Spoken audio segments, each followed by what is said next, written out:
de la Seguridad Social de corto plazo, investigador responsable de la Unidad de Investigación en Salud Pública y Epidemiología, Instituto de Investigaciones Biomédicas e Investigación Social de Medicina del IBISMED de la Universidad Mayor de San Simón, docente de posgrado en Metodología de Investigación y Bioestadística en diversas universidades del sistema público y privado del país. Le damos la bienvenida, estimado doctor, con el tema de ética en la investigación. Un grato honor escucharle, estimado doctor. Adelante. Muchas gracias por la invitación, en primer lugar, a lo que es la Sociedad Científica de Estudiantes de Fisioterapia y Kinesiología de nuestra Universidad Mayor de San Simón. Siempre es grato compartir algunos temas en relación a lo que es investigación. En este caso, el tema que vamos a abordar conmigo son los aspectos éticos en la publicación de investigaciones en salud. Como ustedes saben, en nuestro medio, hoy, y el fin último también de las sociedades científicas es la producción científica. Pero ¿cuánto de esta producción científica puede llegar a ser publicable? Muchas veces nos centramos mucho en la parte metodológica, en la parte estadística, y nos olvidamos de aspectos que son esenciales en la publicación de investigación en salud, como lo es el componente ético. Entonces existen muchas veces algunos errores éticos en lo que es la redacción, la publicación, la difusión de esta información. Lo estamos asumiendo como errores porque muchas veces son errores, así lo hacemos de manera involuntaria, pero ya en otros casos se lo hace también de manera deliberada. Entonces vamos a ir tocando algunos puntos en relación a ello para no cometer esos mismos errores a lo largo de nuestra formación como personal de salud y específicamente en el área de investigación en salud. Entonces, cuando hablamos de valorar la ética de una investigación científica, lo que nos tratamos de centrar es primero en el objeto de la investigación y las fuentes de financiamiento.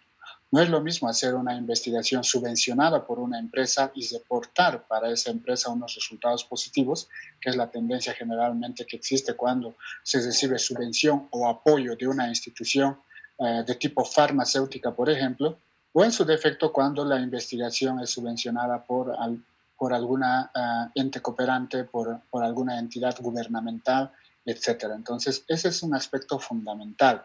Un ejemplo bien sencillo. Si yo estoy queriendo evaluar la implementación de un programa de salud, pónganse el bono Juana Zurduy, y el gobierno es quien me da los fondos para hacer esa evaluación, porque me está contratando como un consultor, probablemente los resultados de mi investigación van a tender simplemente a mostrar los resultados positivos y no así los resultados negativos. Entonces es un aspecto también que pocas veces se considera y que pueden influir en la presentación de los resultados. Por eso es muy importante que cuando presentamos un trabajo de investigación existe un acápite que se llama conflictos de interés. Si realmente los resultados no se ven involucrados por aspectos como el que he mencionado anteriormente. Segundo, los medios que se utilizan. ¿Qué medios se han utilizado para generar este trabajo de investigación? Los fines que persigue el trabajo de investigación, que lo han ido ya viendo seguramente en los otros módulos. Y finalmente, la repercusión social que puede tener esa investigación social. Porque, muchas veces esa investigación en salud no solamente tiene implicaciones en la generación de conocimiento científico, sino muchas veces también puede tener una implicación social. Recordemos que los autores tienen una responsabilidad no solamente de tipo técnica, sino también administrativa y legal sobre la información que se está dando en esos artículos que vamos publicando. Entonces, ¿a qué nos referimos? Si yo voy a publicar unos resultados que pueden ir en contra de una institución, entonces yo me hago responsable de la difusión de esa información, porque se supone que hemos tenido los permisos debidos. No se puede publicar de manera aislada. Y les doy un ejemplo bien sencillo. Hace muchos años se realizó un trabajo de investigación sobre el índice de cesárea en un hospital de tercer nivel. Cuando sale la publicación, se establece que el índice de cesárea estaba por encima del 50%. Quiere decir que una de cada dos mujeres embarazadas entraba a una cesárea. Y ese es un mal indicador desde el punto de vista de salud pública, porque nuestra normativa establece que el máximo debería ser 33% y menos del 10% se considera subutilización del servicio. Entonces, cuando sale publicado este trabajo, lo que hacen las autoridades competentes al leer este trabajo, obviamente es iniciar una auditoría a ese establecimiento de salud, porque estaba yendo en contra de la normativa. pero cuando ya se está haciendo la evaluación, lo primero que sale a la luz es que la persona que había realizado el trabajo de investigación no tenía la autorización de la máxima autoridad ejecutiva y obviamente el trabajo no había pasado por un comité de ética en investigación y etcétera, otros factores. Por ello, que actualmente las revistas son más rígidas a la hora de lo que es la evaluación de la parte ética, que muchas veces no lo consideramos. Tener la autorización del caso clínico, tener la autorización de los pacientes que van a entrar en nuestro trabajo de investigación, en el caso de que sea un estudio de intervención o un ensayo, obligatoriamente debe haber pasado por un comité de ética de investigación. Caso contrario, nuestro trabajo nunca se va a poder publicar porque las revistas no nos lo van a aceptar. Entonces, la ética en el tema de investigación es global, está en todas las fases, no solamente a nivel de lo que es el documento, sino en todo el desarrollo de nuestra investigación. Existe mucha producción científica a nivel mundial, más de 20.000 revistas en el área de lo que es biomedicina, todo lo que es el área de salud. Al día se publican más de 7.000 artículos. En este momento, por ejemplo, nos encontramos en la coyuntura del COVID. En estos 3-4 meses que ya ha durado la pandemia, se han escrito más de 3.000 artículos que están publicados en diferentes revistas, en diferentes tipos, cartas al editor, casos clínicos, reportes de series de casos, imágenes médicas, y otros, obviamente los artículos originales y los artículos de revisión. Entonces, es muy importante discernir de todas estas publicaciones que van existiendo, cuáles realmente nos sirven para poder sustentar nuestro trabajo, y cuando utilicemos esa información, cómo debemos hacerlo de manera correcta para no incurrir en el tema de plagio o en el tema de fraude científico. Entonces, cuando hablamos de lo que es fraude científico, podemos estar hablando, de lo que es la parte ética en investigación, podemos estar hablando de fraude, engaño, mala conducta en el tema de los reportes, o muchas veces también se puede pasar a esta situación por el tema de la ignorancia, que yo no sé, por ejemplo, cómo debo parafrasear, yo no sé cómo se evalúa, no sabía que se tenía que pedir permiso a las autoridades, a los pacientes, etcétera, entonces podría ser un factor que pueda llevar a ello. La ingenuidad también, cuando comenzamos, por ejemplo, a hacer investigación, obviamente que obviamos algunos pasos, nos olvidamos o porque simplemente no lo conocemos. Y ese es un punto muy importante también que a veces se evalúa. El descuido o métodos inapropiados como el tema de lo que son falacias estadísticas. Entonces, en este momento, por ejemplo, hay muchos trabajos que están en debate, donde interacciones entre variables que parecen ser más de tipo casual están siendo mostradas como una relación completamente relación de causalidad. ¿A qué me refiero? Ustedes han debido escuchar ese estudio que relacionaba el tipo de sangre con la presencia o ausencia de coronavirus o la severidad.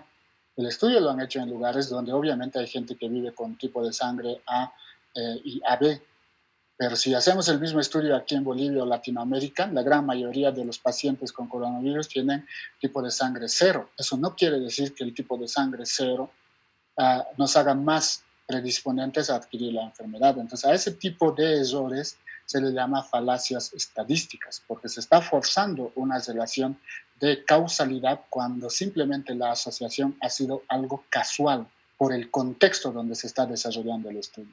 Entonces, ese es un aspecto muy importante en el tema ético, porque podemos pasar de estos que ya están penados en todo lugar, el tema de fraude y engaño, versus estos otros que también pueden tener sanciones, pero obviamente que pueden llegar a resolverse en el proceso. Entonces, lo único que hacemos es corregir nuestro documento y el documento puede ser fácilmente publicable, pero ya en estos otros casos, cuando estamos cometiendo fraude, engaño, mala conducta, no solamente nuestro artículo no se va a publicar, sino también que nos van a bloquear como autores en todo ese grupo de revistas indexadas. En el caso de Bolivia, por ejemplo, muchas de nuestras revistas están indexadas en Ese Cielo, en Latindex, etcétera. Entonces nos podrían bloquear como autores de todo ese grupo de revistas y ya no vamos a poder publicar en esas revistas indexadas. Entonces, el primero es deliberado, el segundo es de tipo no intencional, pero también podemos tener una combinación de ambos, ¿no? Donde se trata de maquillar todo lo que es fraude, engaño, haciendo pensar que simplemente ha sido un error, ¿no? De que haya habido un dragado de datos, un reporte selectivo o que no haya un reporte selectivo. ¿A qué nos referimos? Que se hayan tratado de buscar aquellos pacientes que nos hacían variar nuestros hallazgos estadísticos lo han ido quitando, o al revés han ido incluyendo algunos que mejoraban las diferencias que podían haber entre dos grupos. Entonces ese tipo de acciones van desde lo que es el fraude hacia el tema de ignorancia e ingenuidad, porque no saben que se puede volver a evaluar ya los datos que están publicados en un artículo y también el texto. Se puede fácilmente evaluar si está cometiendo plagio o no en este caso, ¿no? Y lo vamos a ir viendo posteriormente cómo hacemos en las revistas que tenemos en nuestro medio. Cuando revisamos el tema de plagio a nivel de todas las publicaciones científicas a nivel mundial, este estudio del 2015 nos mostraba que los países donde se publica bastante y hace mucho tiempo, generalmente la proporción de cometer plagio es mucho menor. Pero aquellos países donde recién se está comenzando a publicar bastante y hay muchos autores o investigadores junior, es donde existe mayor proporción de plagio, y sucede también en nuestro contexto. Bueno, Bolivia no aparece aquí porque estamos sin datos, ¿no? Pero incluso en Estados Unidos, la parte de Alemania, Bulgaria, Egipto, etcétera, países con alta trayectoria de lo que es investigación científica y publicación de documentos científicos, también existen personas que llegan a cometer plagio, y ahora los métodos para analizar ello es mucho mayor, ¿no?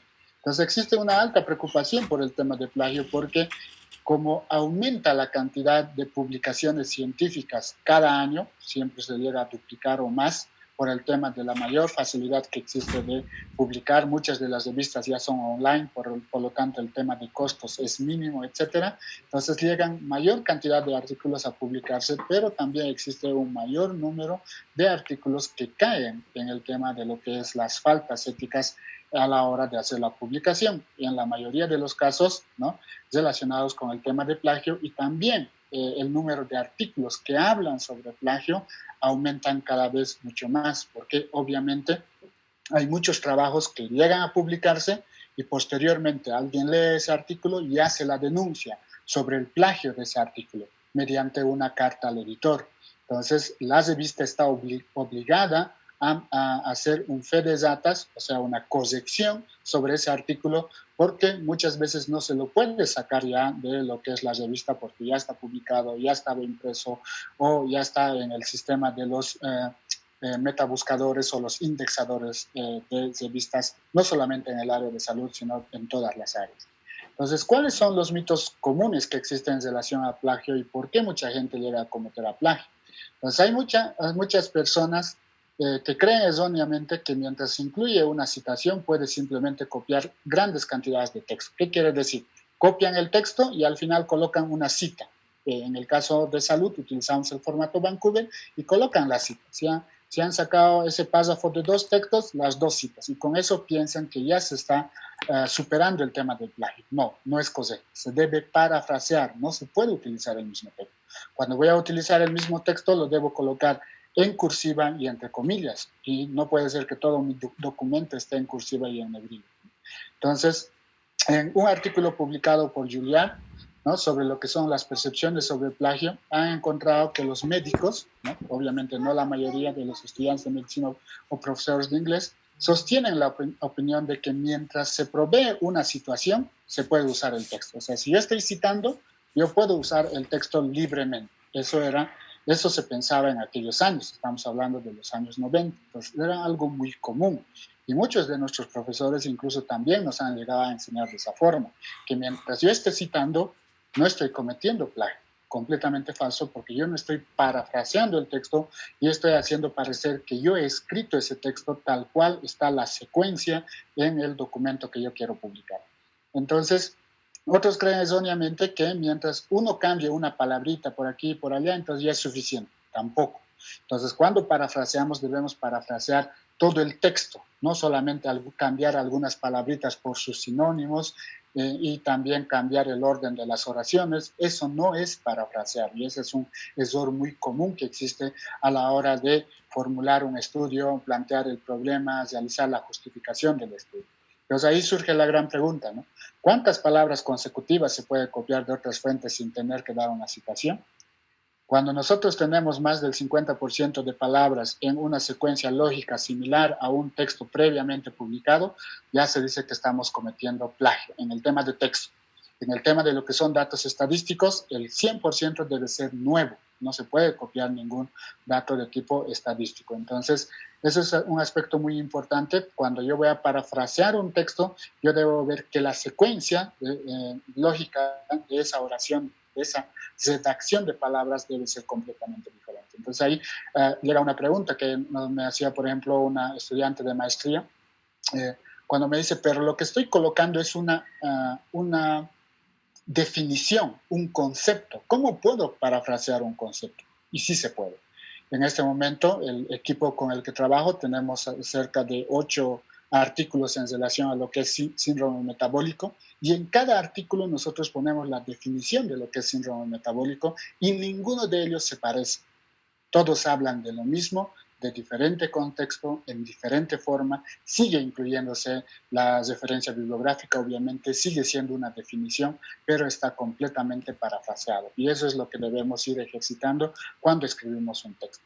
Otro mito muy común es que si el texto proviene de Wikipedia, Rincón del Vago, tareas.com, monografías.com, etcétera, como son de dominio público, no es necesario citarlo. Completamente falso. También se debe citar también ese tipo de fuentes. Obviamente en investigación científica eso no es válido, pero ya para una tarea, etcétera, debo también citar esas fuentes. Incluso también, al igual que en el APA, en el formato Vancouver ya se ha incluido cómo citar Facebook, cómo citar YouTube, cómo citar un periódico, etcétera, que antes no se tenía y el formato APA ya lo manejaba anteriormente. Entonces es un aspecto muy importante también el tema de la citación. También algunas personas piensan que no es plagio si no se publica. Falso. Si yo estoy utilizando esa documentación para un reporte, para una tesis, aunque no se publique, para una tesina, una monografía, una tarea dentro de lo que es mi formación, sigue siendo plagio, porque no estoy citando de manera adecuada y parecería que el texto es mío, ¿sí? y cuando no es así, ¿no? También algunos piensan que es totalmente aceptable copiar mi propio texto y reutilizarlo. Eso también es falso. Este tipo de acciones se llama autoplagio. Yo no puedo utilizar mi propio texto que ya he publicado en un artículo y utilizarlo en otro artículo. Entonces ese es un tipo de plagio muy común.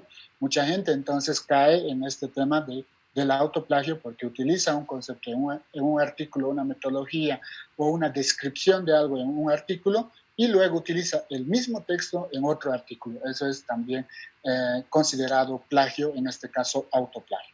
Entonces hay solo un número limitado de maneras de decir lo mismo, ese es falso. Ya les comentaba en el tema de lo que es de definiciones, se puede decir lo mismo de muchas formas, varias formas, y eso de que dos personas no piensan de la misma forma, a veces también cae en saco roto, porque tú transcribes completamente nuevo, algo completamente inédito, y cuando lo sometes a los softwares de evaluación de plagio, puede aparecer que alguien ya lo ha dicho de una forma similar, por lo menos en un 50-80% de similitud en lo que es la secuencia lógica. Entonces, ese tipo de situaciones debemos tener cuidado. Ejemplos, ¿no?, de casos de plagio en lo que es el área de salud. Entonces, tenemos aquí el trabajo, el título y el otro título, fíjense, similares, los autores completamente diferentes, las revistas, dos revistas completamente diferentes, uno publicado en abril de 1994 y el siguiente publicado en junio del 2004. Un artículo que ya ha sido detectado como plagio. Pues lo único que han hecho es, en uno, lo han presentado sin la imagen y existen varios componentes del texto que son similares. E incluso dentro de las citas bibliográficas refiere al primer artículo original y de ese primer artículo original ha ido sacando estos textos que están en celeste. Entonces ese es un aspecto muy importante, ¿no? A veces cuando se publicaba de manera física era muy difícil hacer la comprobación, pero ahora como ya tenemos la publicación vía electrónica, copiamos el texto, lo colocamos a un software de plagio o simplemente en el Google y ya podemos saber si realmente ese artículo es original o no. Dos artículos publicados en dos revistas diferentes con casi 10 años de diferencia, pero completamente similares. Entonces, ese es un caso de plagio. Otro, si se fijan aquí, el título similar, no es igual, ¿no? Los autores son completamente diferentes La revista también es completamente diferente. Este ha sido publicado en febrero del 2003 y el otro en mayo del 2007. También otro caso de plagio. Todo el texto en amarillo que ven es el texto que se ha copiado del primer artículo, y si se fijan en el resumen, básicamente solo la conclusión es diferente y todo el resto es similar al primer artículo. Entonces pueden buscarlo también estos artículos porque están en la web, y obviamente también ya tienen su retractación, porque cuando sucede esto, se emite una carta al editor y la revista está obligada a retractarse de esta publicación. Entonces, eso es lo que comentaba anteriormente. Otro ejemplo lo tenemos aquí, fíjense, incluso en revistas indexadas. Esta es una revista que está indexada en Medline, y en Medline es parte de PubMed, ustedes conocen muy bien. Entonces tenemos aquí el artículo, el nombre del artículo es completamente diferente, similar pero diferente. Los autores no son los mismos, las revistas no son los mismos. Esta es de Egipto y esta la revista de microbiología de Pasteur, del Instituto de Pasteur. Tenemos la publicación en 1986 y este el 2003, y ahí tenemos los links. Cuando vemos los artículos también caen en el tema de plagio. Fíjense aquí, prácticamente todo el artículo es similar. Solamente este pequeño componente de materiales y métodos es lo que difiere. Entonces, ese tipo de situaciones también existen. Entonces, mucha gente se ha dado la tarea, por ejemplo, yo he publicado en una revista no indexada. Entonces, lo mando y lo publico en una revista que sí está indexada. O al revés, está en una revista indexada en inglés, lo traduzco al español y lo presento en otra revista que no está indexada para que no me piden. Ese tipo de situaciones existe y se da. Y es una falta ética en el tema de publicación de información. Por eso es muy importante que desde estos estudiantes aprendamos que ese tipo de situaciones se pueden evaluar, se pueden revisar, y cuando somos descubiertos podemos tener grandes sanciones, ¿no? Entonces, eso es en relación al plagio mismo. Pero ¿qué sucede con el otro factor? El tema del autoplagio. ¿Se puede copiar a uno mismo? Ya lo habíamos mencionado anteriormente, sí se puede hacer. Sí puede ocurrir el tema del autoplagio. Generalmente se considera que no es un delito como el plagio, pero sí es una conducta errada, una conducta errónea que no debería hacerse, ¿no? Ese es un problema muy importante. Entonces hay muchas agencias que van revisando también esta situación, porque no solamente ocurre en investigación científica, sino también en el desarrollo de algunas patentes, en el desarrollo de algunos libros, etcétera, ¿no? Entonces ese es un problema que se debe considerar. Entonces, en algunas revistas científicas piden que los autores de los manuscritos presentados incluyan copias de trabajos similares, donde se ha publicado situaciones similares, o actualmente directamente se coloca el texto en un analizador de plagio y nos da los resultados de cuánto plagio hemos cometido, ¿no? En el tema también de autoplagio, si ya está publicado esa información. Pues algunas revistas tienen límites de cantidad de texto de un manuscrito, tenga de común entre uno y otro artículo, y ese porcentaje generalmente está entre 15 a 20%. ¿Qué quiere decir? Que el 80% del texto debe ser completamente inédito, porque vuelvo a recalcar lo que decíamos hace un momento, tampoco es tan cierto eso de que dos personas no pueden llegar a pensar lo mismo. Sí puede llegar a suceder. Tú transcribes completamente algo inédito, lo colocas al software y te aparece que alguien ya ha mencionado lo mismo de similar manera, ¿no? No completamente igual, pero sí algo similar. Entonces, por lo menos el 80% debe ser completamente inédito, y eso es lo que se espera, ¿no? Y vamos a hacer un ejercicio sobre ello. Entonces, tipos de autoplagio. La publicación duplicada, ¿no? O triplicada o cuatriplicada, lo que les había mencionado anteriormente. He publicado en una revista indexada, lo reenvío a una revista que sí está indexada. O al revés, ¿no? Estaba en una revista indexada y lo vuelvo a enviar a otra revista que no está indexada. Entonces, el mismo artículo estoy presentando en dos lugares diferentes. Estoy duplicando el artículo, o lo que hacen algunos, ¿no? Uno publico en español y el otro publico en inglés. También se considera duplicación, y en este caso es un autoplagio. La publicación aumentada. He publicado un caso clínico con un sujeto, pero luego en este año he tenido 2 más y lo presento como una serie de casos, ya con 3 sujetos.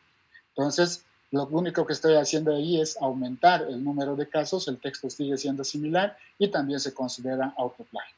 el tema de la segmentación de la publicación. He hecho un proyecto de investigación o un artículo, me parece muy largo, entonces lo único que hago es dividir. Pero el objetivo o los objetivos de estudio siguen siendo similares, la metodología sigue siendo similar, el análisis estadístico sigue siendo similar, entonces a eso llamamos segmentación de la publicación. Entonces tampoco es correcto lo que habíamos mencionado anteriormente.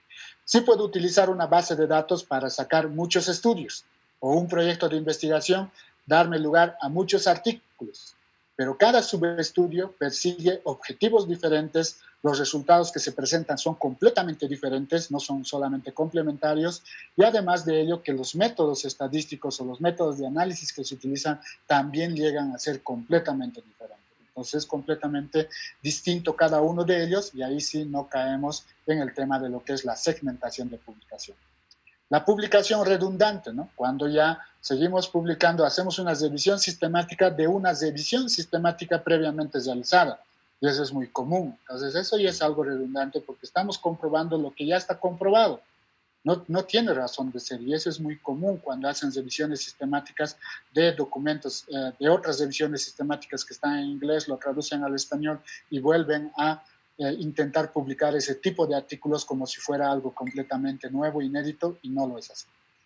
Todas estas prácticas, si bien son aceptables siempre y cuando el lector se hace consciente del origen de los datos y del texto, y ese es un aspecto muy importante que hay que considerar, ¿no? Entonces, cada autor también debe ir evaluando eso.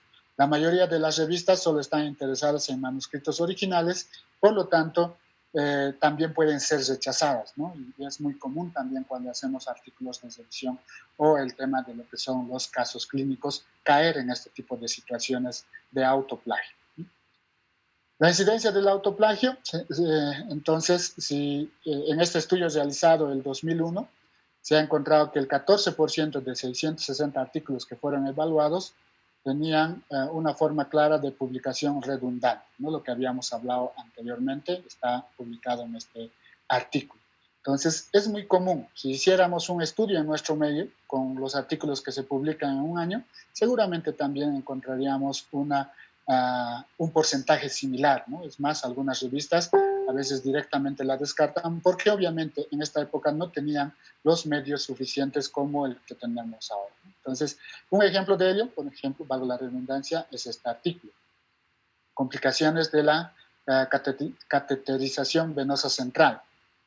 Entonces, es una imagen médica publicada en el New England, ¿no? Que mucha gente lo conoce, ahí está la imagen, ahí está la descripción del caso, publicado en enero del 2007. Posteriormente a ello, la misma revista saca una retracción, ¿no? Sobre el artículo que ha sido publicado anteriormente, el 2007. Fíjense, ¿cuándo ha sido publicado? Ha sido publicado en enero, como es online, se difunde de manera rápida, y en marzo de ese mismo año sacan una retracción, porque el 100% ha sido copiado de otro texto, ¿no? Entonces, lo que han hecho es presentar una nueva imagen diferente, pero con el texto similar de ese mismo caso. Entonces, en este caso, valga la redundancia, estamos hablando de autoplagio. Entonces, ese es muy común. Y son esos, y aquí cita, ¿no? De dónde se ha sacado esos textos. Entonces, está cometiendo autoplagio el autor. Los otros casos probablemente sean otro tipo de artículos, y en este que ha publicado como caso clínico ha utilizado texto sin citarse ni nada. Si se fijan aquí, como es un caso clínico, no tiene ninguna citación. Aquí sí tiene una, dos a él mismo, pero el texto es completamente igual, ¿no? Entonces, ese tipo de situaciones se pueden llegar a dar. Otro aspecto ético que se debe considerar también en lo que es investigación científica, el fraude científico. Y eso ya es penado, que habíamos hablado anteriormente también. ¿Qué se considera como fraude en investigación clínica? Primero, el reporte o registro deliberado o intencional de datos falsos o incompletos. Entonces, aquí es un aspecto muy importante. Mucha gente solamente se queda con lo que son los datos falsos, no, pero también podemos entrar en fraude cuando los datos son incompletos, porque estamos reportando la información parcial para que nuestros resultados nos den los efectos positivos que estábamos buscando. Entonces, ese es un aspecto que también que se debe considerar a la hora de analizar fraude. ¿Qué tipos de fraude se conocen? Alteración de datos. Entonces, era un 10, lo convierte en 15. Era un 100, lo convierte en 98 para que mi promedio disminuya. No, entonces, ese tipo de alteración de datos puede perjudicar lo que es el análisis del efecto de la asociación, de la interacción entre variables, y obviamente eso está sancionado. También está la omisión de datos. Entonces, de manera intencional, no se reportan algunos datos que podrían afectar los resultados del estudio. Entonces, hay un valor muy bajo que me baja el promedio. Entonces, lo quito. O al revés, hay un valor muy alto que me eleva mucho el promedio. Lo quito. Entonces, ese tipo de situaciones de omisión de datos también son considerados fraude. Y para esto lo que se procede son auditorías de las investigaciones realizadas, especialmente en institutos de investigación. Entonces, estamos sometidos constantemente a este tipo de evaluaciones. Los datos fabricados. Cuando la información no existe, es completamente falsificada y fabricada, ¿no? Entonces, eso también es muy común en investigación, en la parte de lo que son estudiantes. También existen algunos reportes en nuestro medio donde mucha gente ha ido respondiendo de que durante su formación en el pregrado ha cometido este tipo de datos fabricados, ¿no? Entonces ha hecho una encuesta, hizo 100 y de repente aparecen 200. Igual nos ha pasado en el posgrado, en las residencias, ¿no? Tenían 5 pacientes y de repente aparecen 20 con similares casos. La duplicación de los casos, ese tipo de situaciones se consideran fraude, y ese sí tiene una sanción mucho mayor que lo que es el plagio que habíamos comentado anteriormente, que puede llegar a ser involuntario, pero cuando ya estamos hablando de fraude, estamos hablando de algo deliberado, algo intencional. Y finalmente tenemos la falsificación de los registros de iniciales o firmas de las personas. Por ejemplo, no le había pedido su consentimiento informado y hacen como si se hubiese pedido el consentimiento informado, lo firman por él, completan algunas variables por él sin hacer la pregunta, sin hacer la evaluación, en el caso de que sea un paciente donde se está haciendo evaluación clínica, etc. Entonces, son aspectos que se deben considerar. ¿Cuáles pueden llegar a ser las motivaciones para que una persona, un estudiante o un investigador llegue a cometer fraude? Primero, la obtención del resultado deseado, lo que les comentaba, ¿no? Entonces, no se llega a ver buena diferencia porque hay un dato extremo. Entonces, lo quito ese dato extremo y ahí sí hay diferencias. Entonces, por tratar de obtener un resultado positivo, estoy llegando a cometer fraude. Una ganancia monetaria. Si hay una empresa que me está subvencionando, obviamente voy a tender a que los resultados me den positivos a favor de esa empresa para que me siga subvencionando en futuras investigaciones. Pues ese también es un aspecto que lleva a cometer fraude. Compensar por descuido una colección de datos, lo que habíamos hablado anteriormente. Entonces, tenía 20 sujetos, es una muestra muy pequeña, pero lo que hago es duplicarlo para tener una muestra adecuada y el efecto va a ser similar. Entonces, eso también es fraude y se puede llegar también a evaluar ese tipo de situaciones. La inclusión de sujetos de otra forma, que de otra forma serían excluidos, también es una forma de fraude. Entonces, en mis criterios de inclusión, en mis criterios de exclusión, he colocado ciertas características. Y hay un paciente que cumple con un criterio de exclusión, no debería entrar en mi estudio, pero como tengo ya una muestra muy pequeña, lo incluyo, obviando ese criterio. O al revés, ¿no? Este paciente sí ingresaba en mi estudio, pero me está dando datos completamente diferentes a los que yo estoy buscando, entonces directamente lo excluyo para que no me afecte mis resultados positivos. Entonces, ese tipo de situaciones se consideran fraude y es lo que no se debe hacer, ¿no? La diferencia entre fraude y lo que es mala conducta. Si en la intención, en el caso de la intención, el fraude requiere una intención, lo que habíamos hablado anteriormente, o sea, necesita ser voluntario, se está haciendo de manera deliberada.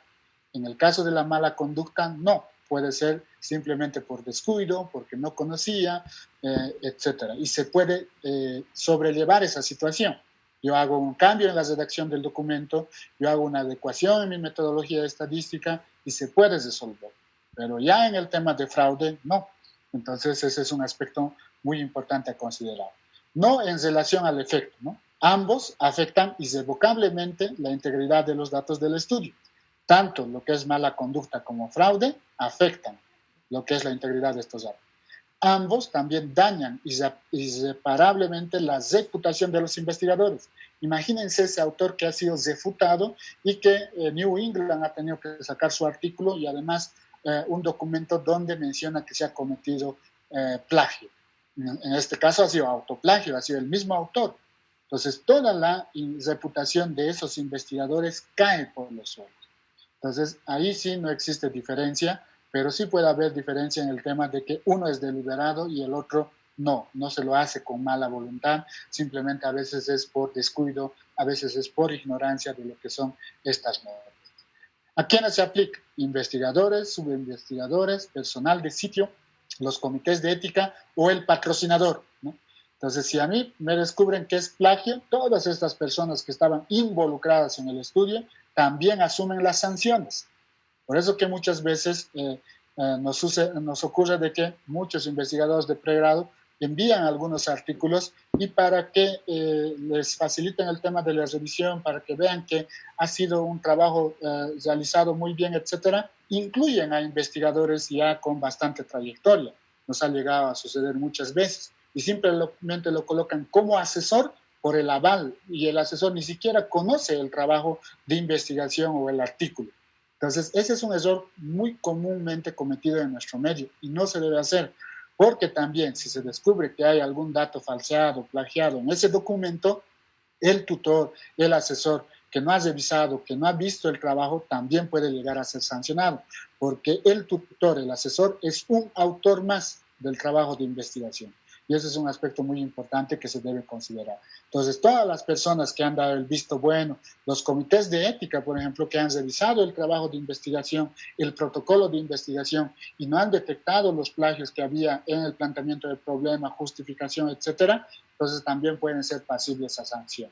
Y finalmente el patrocinador, quien ha financiado, porque obviamente está financiando un documento falsificado, un documento fraudulento, y eso obviamente tiene también sanciones de tipo administrativo y legal en lo que corresponde a las instituciones que supervisan este tipo de trabajos o subvencionan este tipo de trabajos. ¿Cuáles son los puntos comúnmente usados para cometer fraude en ensayos clínicos, en experimentos? Primero, el ignorar la presencia de factores de exclusión, lo que habíamos comentado anteriormente, ¿no? Entonces tiene un factor de exclusión, pero como mi muestra ya se está volviendo muy pequeña, lo incluyo al sujeto. Ahí estoy cometiendo fraude.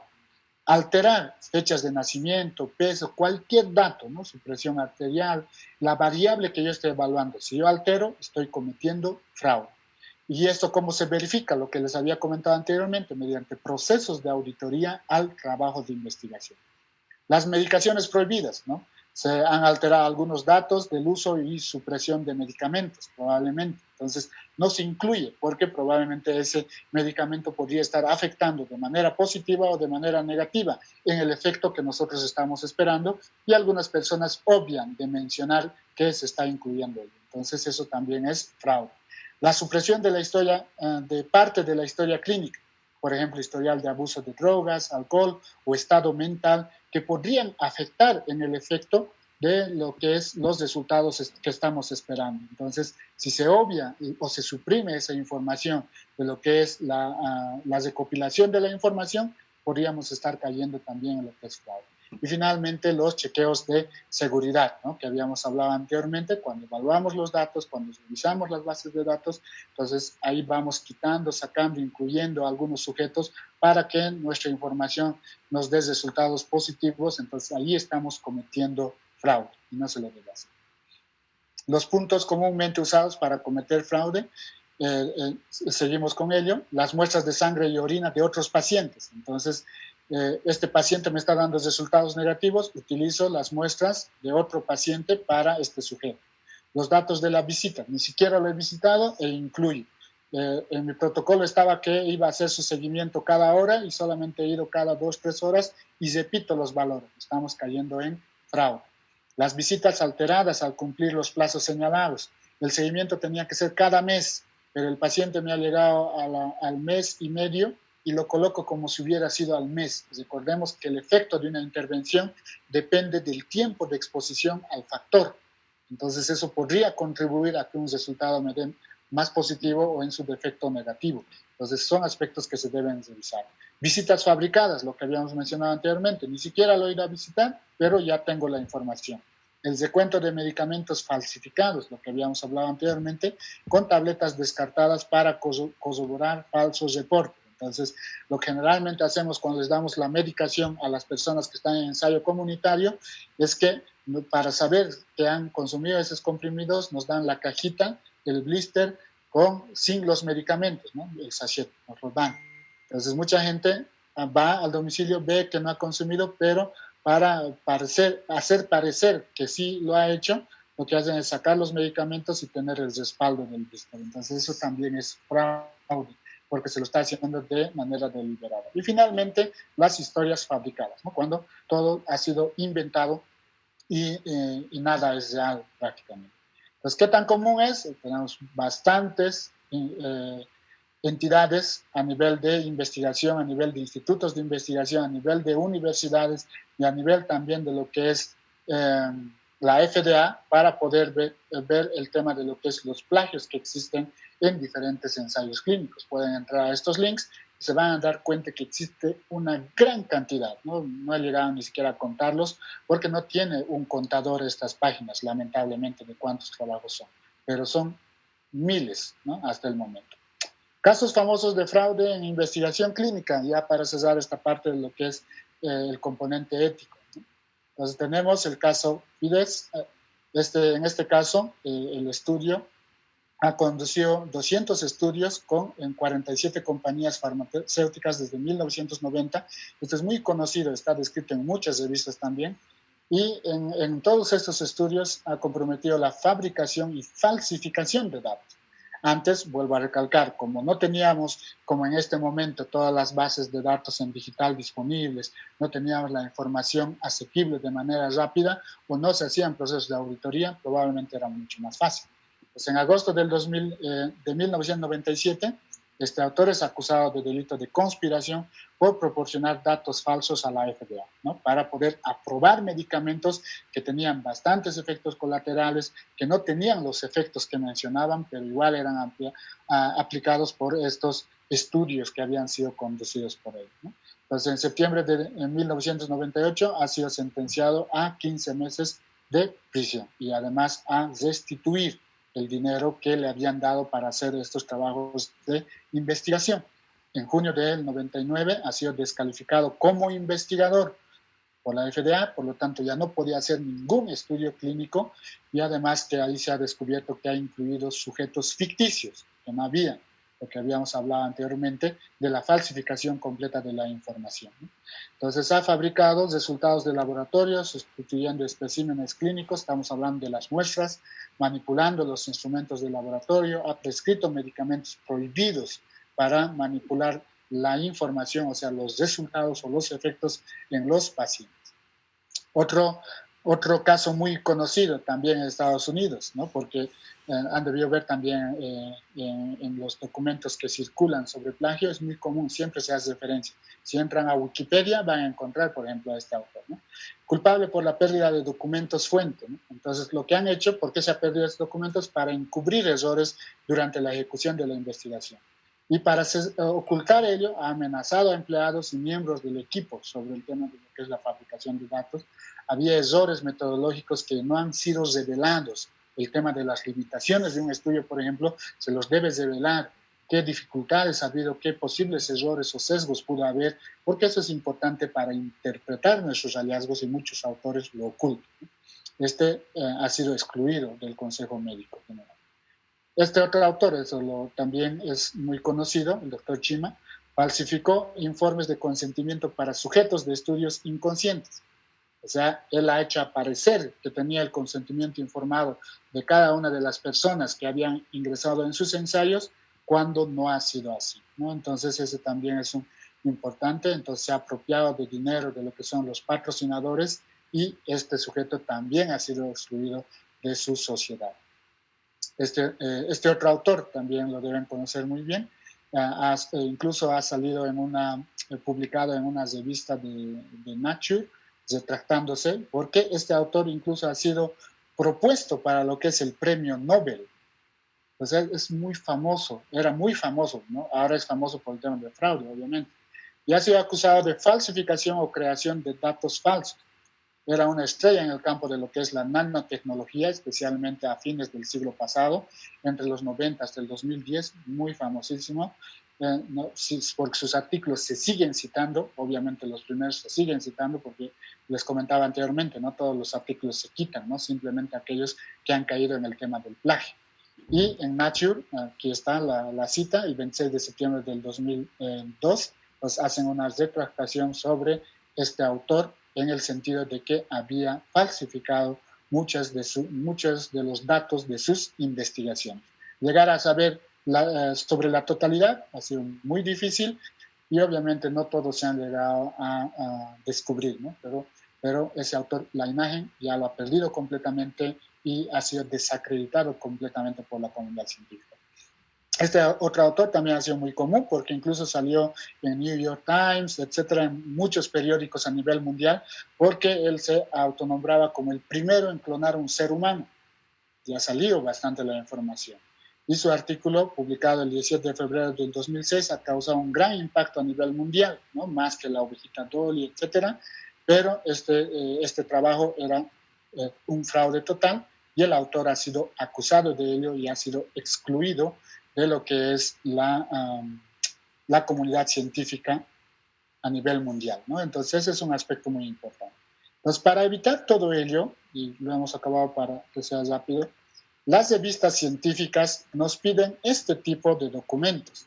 Por ejemplo, en este caso, es un documento de la Gaceta Médica Boliviana, que es una revista indexada en ese cielo, dependiente de lo que es la Facultad de Medicina de la Universidad Mayor de San Simón. Es una revista genérica donde se publican artículos de fisioterapia, de medicina, de enfermería, todas las áreas de salud. Entonces, en esta parte, esto es de un artículo que publicamos el semestre anterior. Entonces, hay un acápite donde dice, declaramos nuestro conocimiento y aceptación de las condiciones de publicación que están en las normas de publicación y en este punto, ¿no? Asimismo, declaramos que el manuscrito es original y no fue publicado total ni parcialmente en ninguna revista. Lo voy a ampliar para aquellos que estén viendo a través de su celular. Entonces, ese es un punto muy importante y también declara cada autor que no es producto de fraude científico, plagio, vicios de autoría y no será presentado a otra revista para su publicación hasta que el comité editorial de esta revista nos dé el visto bueno o en su defecto nos lo rechace. Entonces, ese es un compromiso que ya se hace con las revistas. Yo no puedo mandar mi artículo a 2 revistas para ver que el primero que me apruebe se publique ahí. No se puede hacer eso. Enviamos a una revista, esperamos que la revista nos diga aprobado y se publica ahí, o al revés, para mandar a otra revista, esperamos a que nos rechacen y recién enviamos a otra revista. Y en algunos casos también nos permiten retractarnos, que está en una fase de revisión muy larga, entonces enviamos una nota y nos retractamos y decimos ya no quiero publicar en su revista y recién puedo enviar a otra revista cuando me digan está bien, entonces ya no lo publique y recién lo puedo mandar a otra. Entonces todos los autores declaran asumir la responsabilidad en caso de contrariar el respeto a las normas éticas en investigación y protección del derecho a la intimidad de los pacientes y en este caso se exime a todo lo que es el cuerpo editorial de la revista de la responsabilidad posterior que pueda haber en el caso de que se haya incurrido en alguna de estas situaciones. Entonces, todas las revistas ya nos piden eso y eso es una declaración jurada. Cada autor está firmando, por lo tanto, se hace responsable de esa información. Primer punto. Entonces, hay muchas formas de evaluar ese tema de plagio y vamos a compartir en este momento una de ellas. ¿Y dónde está? Un momentito, por favor. Estamos ingresando a la pantalla. Entonces, aquí tenemos una de ellas. Ustedes pueden ingresar a lo que es el Google y buscan ahí. Voy a aumentar el tamaño para que se pueda ver. Y buscan como plagiarism checker, ¿no? Se llega a ver, no sé si llegan a ver los que están con los celulares. Entonces, en esta ventana colocan ese buscador, Plagiarism Checker, ¿no? Van colocando y automáticamente les va a aparecer muchas páginas en relación a lo que es plagio, ¿no? Hay 1000. Pues nos vamos al primero. ¿Sí? No estamos logrando ver la pantalla. Sí, recién se está llegando a ampliar porque demora el tema de la transmisión. Pero el término es ese, ¿no? Ustedes buscan como Plagiarism Checker, nada más, que sería un analizador de lo que es plagio. Incluso aquí dice, ¿no? Detector de plagio, colocan detector de plagio y se los va a buscar y les va a aparecer muchas herramientas. Entonces, una vez que ingresan a ello, yo voy a hacer el ingreso al primero, que es el que más utilizamos, les va a aparecer esta ventana. Entonces, voy a ampliarlo también esto para poder ver, para que ustedes puedan ver. Ahí está. Entonces, ahí tienen la herramienta y lo único que hacemos es pegar nuestro texto en esta parte y nos va a salir si estamos cometiendo plagio o no. Entonces, vamos a hacer un ejercicio sencillo. En Google yo voy a buscar plagio para que vean lo fácil que puede llegar a ser ver si hay plagio o no. Entonces, ha buscado esa palabra, plagio. Ustedes pueden hacer el ejercicio posteriormente y voy a entrar a Wikipedia. Plagio. Y lo que voy a hacer en este caso es copiar una parte del texto de Wikipedia. Porque saben que Wikipedia es full plagio, ¿no? Entonces voy a copiar, ahí tienen plagio, recién va a aparecer seguramente en sus monitores. Podemos encontrar entonces el texto, ahí está todo lo que es lo relacionado a plagio. No importa de qué se trate el texto. Voy a copiar simplemente los dos primeros párrafos. Lo estoy seleccionando, estoy copiando y lo someto lo que es a esta página de plagio. Lo voy a pegar. He pegado todos esos párrafos, ¿no? Entonces ya está ahí, incluso está citado todo lo demás, y lo que quiero ver es si se ha cometido plagio. Pues voy a la parte de abajo, y en la parte de abajo, aquí dice verificador de plagio, porque hay un verificador de gramática también este otro. Entonces voy a verificar el plagio, hago clic, y obviamente va a salir el tema de la verificación. Aquí abajo ya nos ha aparecido el texto verificado, resultados. Como es gratuito nos va a aparecer mucha propaganda, pero nos ayuda bastante. Entonces, si se fijan, nos dice del 100% del texto que ha sido comprobado, 33% ha sido plagio y 67% es único. Entonces, ¿se acuerdan lo que habíamos hablado anteriormente? ¿Cuánto por ciento se acepta que un texto sea repetido de algún otro lugar? Máximo un 20%. Estamos hablando de texto, no estamos hablando de la parte de resultados, que eso sí se tiene que ser 100% inédito. No puede haber ningún dato que sea similar a otro. Entonces, en este caso, fíjense, Wikipedia incluye ya el plagio. Es más, en este software nos dice dónde está ese texto. Esto está plagiarizado y aquí, ¿no? Comparar en qué textos. ¿En qué parte está ese texto? Y los otros que son únicos, los otros textos, los otros párrafos, pues también nos lo coloca en verde. Entonces, fíjense qué fácil es hacer este tipo de ejercicio. Vamos a hacer otro ejercicio similar. Voy a abrir otra ventana de Plagiarism Checker. Ahí está nuevamente detector de plagio con el texto vacío. Y en este caso voy a colocar un texto de un artículo que ha sido escrito por una maestrante nuestra que lo ha submitido y aún no está publicado. Entonces voy a copiar 3 párrafos. Es un artículo sobre temas de nutrición. Entonces le estoy copiando el texto y quiero ver si esta estudiante realmente ha cumplido con lo que es el tema de las normas éticas y no ha cometido el tema de plagio. También tiene sus citas, sus referencias, etcétera, pero independientemente de si tiene las citas, habíamos mencionado que el texto tiene que ser completamente parafraseado, porque ¿en qué se basa este tipo de softwares? En la secuencia de palabras que existen. Entonces, esa secuencia de palabras no puede ser similar en más del 80%, o más del 20%, perdón, ¿no? Lo que habíamos hablado, porque 80% tiene que ser completamente inédito. Entonces, hago clic en verificador de plagio y ya me está analizando el software. Voy más abajo donde están los resultados, ya actualizado, ¿no?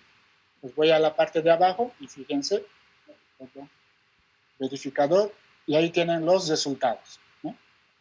100% único. Entonces ahora sí le puedo dar el ok a esta autora porque obviamente todo el texto que ella ha transcrito, ¿no? Que ha escrito, fíjense, pues oración por oración, básicamente, toda esa secuencia de texto es completamente inédito, es 100% único. Entonces, son estos métodos que actualmente utilizamos para ver el tema de lo que es plagio. También existen softwares pagados, algunas revistas incluso también evalúan incluso la parte de las tablas, los números, todo ello es, depende de cada una de las revistas, no es la misma forma, pero por lo menos en el caso nuestro utilizamos estas herramientas para verificar si existe o no plagio en un texto científico que nos están presentando. Y no necesariamente artículo científico. También lo utilizamos con los trabajos en el pregrado, en el posgrado, de manera que nuestros estudiantes ya se vayan acostumbrando a que ese artículo tenga que ser completamente inédito, ¿no? Entonces, simplemente eso, y tal vez para finalizar, si se han fijado en la presentación, casi el 50% de ese documento también ha sido plagio. ¿Por qué? Porque en muchos lugares no se referenciaba de dónde ha salido ese texto. Bueno, si tienen alguna pregunta, estoy atento a responderle.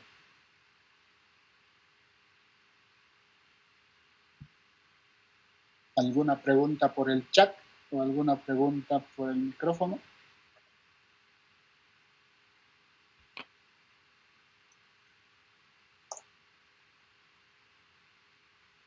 Bueno, creo que no hay preguntas, ¿no? Sus micrófonos están apagados de todos. También tienen el chat para poder hacer la pregunta. Buenas tardes, doctor. Yo quería preguntar sobre la metodología. ¿Qué pasa si en un artículo yo veo una metodología, digamos, estandarizada? En mi caso, digamos, fotogrametría, y te dice los parámetros que toma, la distancia de la cámara, de la persona y toda la cosa, y yo quiero duplicarla, igual sería como plagio, o cómo podría, digamos. Estamos hablando de lo que es la parte de descripción de texto, en la parte de introducción, justificación, planteamiento del problema, etcétera, ¿no? Y en la revisión sistemática. Cuando ya estamos hablando de metodología, podemos utilizar la metodología utilizada en otras áreas, en otros contextos. Por ejemplo, lo que les comentaba de todos los artículos de síndrome metabólico, nosotros hemos utilizado el mismo instrumento en diferentes estudios, que es la metodología STEPS o pasos de la Organización Mundial de la Salud. Eso no lo convierte en plagio ni autoplagio. La metodología es completamente diferente porque es otro grupo de personas. Los criterios se pueden mantener, pero los resultados, al ser de otro grupo de personas, van a ser completamente diferentes. Entonces, en ese caso, necesitamos citar la metodología que se está utilizando y no necesitamos describir toda la metodología, simplemente decir, se utilizó la metodología según directrices de tal y suficiente. Entonces, ahí no estamos cayendo en temas de plagio. Lo que hemos hablado en este momento no era referido solamente a la parte metodológica, sino más que todo a la presentación del texto, ¿no? De la parte introductoria, de la parte del planteamiento del problema, la justificación y en algunos casos los resultados, donde si obviamente los resultados han sido copiados de algún lugar, ahí va a ser plagio. Pero en este caso, lo único que estoy haciendo en la pregunta que hacías es utilizar una metodología ya estandarizada. Todos utilizamos metodología estandarizada. Entonces, esa metodología no la estoy creando yo. Ahora, otra cosa sería que yo escriba en el documento como si la metodología lo hubiese generado yo. Entonces, ahí sí estaría cometiendo plagio. Pero mientras no ocurra eso, no es plagio. Simplemente se cita que se está utilizando metodología según tal autor o según tal institución, ¿no? Con eso es suficiente. Aquí hay otra pregunta de Miriam, dice... ¿qué identificadores de plagio existe? No sé si se refiere a estas plataformas. Hay cientos, como les había mencionado. Si ustedes colocan en Google plagio, detector de plagio, perdón, les va a aparecer muchos, ¿no? Realmente no sé la cantidad que existen, detector de plagio, ¿no? Realmente no sé cuántos llega a existir, porque existen algunas pagadas, otros no. Entonces pueden utilizar cualquiera de ellas, ¿no? Hay cientos de estos buscadores en la web.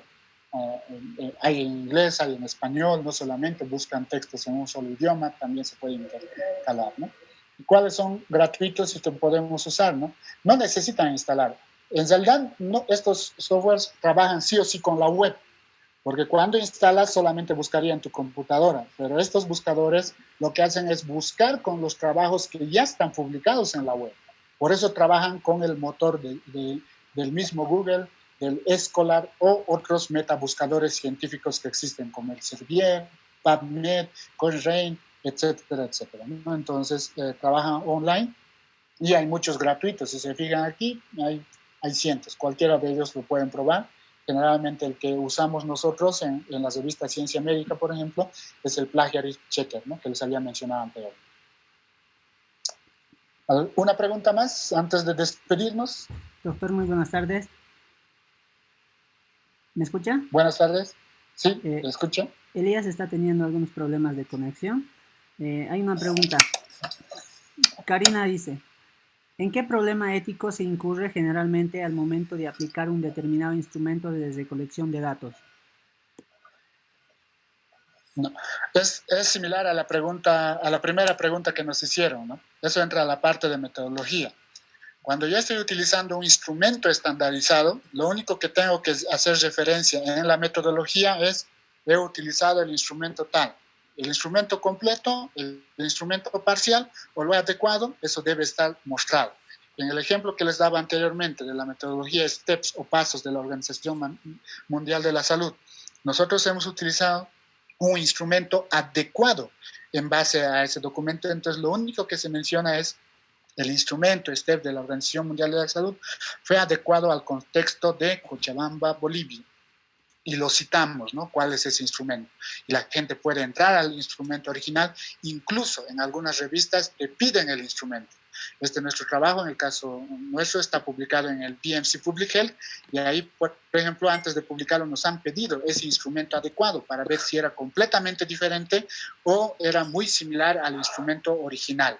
Pues en ese caso no se considera plagio en la parte metodológica porque es parte de la investigación científica. El principio de la refutación se basa en utilizar la misma metodología, los mismos instrumentos y me debería dar resultados similares. Obviamente no iguales, nunca nos va a salir igual, pero sí resultados similares. Entonces en ese caso no estamos incurriendo en temas de plagio a menos que no lo cite y simplemente yo coloque que el instrumento parecería que hubiera sido inventado por mí, y eso no es real.